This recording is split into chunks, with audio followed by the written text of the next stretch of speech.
ডাকসু নির্বাচনের সুনির্দিষ্ট তারিখ ঘোষণার দাবিতে দুপুরে মধুর ক্যান্টিনের সামনে সংবাদ সম্মেলন করেছে ঢাকা বিশ্ববিদ্যালয় শাখা ছাত্র অধিকার পরিষদ।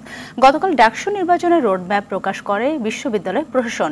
এটিকে লোক দেখানো অভিহিত করে দ্রুত নির্বাচনের তারিখ দেওয়ার দাবি জানান সংগঠনটির ঢাকা বিশ্ববিদ্যালয় শাখার আহ্বায়ক সানাউল্লাহ। জুনের মধ্যে নির্বাচন দাবি করে ছাত্র অধিকার পরিষদের সভাপতি বিন ইয়ামিন মোল্লা বলেন, কোনো মহল নির্বাচন বানচালের চেষ্টা করলে তাদের মুখোশ উন্মোচন করা হবে। নির্বাচন আদায়ে প্রয়োজনে কঠোর আন্দোলনে হুঁশিয়ারিও দেন তিনি। যদি কোনো অদৃশ্য শক্তির কারণে তারা ডাকসু নির্বাচনের সুনির্দিষ্ট টাইম ফ্রেম ঘোষণা না করে ডাকসু নির্বাচনকে বানচাল করার চেষ্টা করে, আমরা বিশ্ববিদ্যালয় প্রশাসনের বিরুদ্ধে শিক্ষার্থীদেরকে সাথে নিয়ে কিন্তু আমরা আন্দোলন গড়ে তুলতে বাধ্য হব।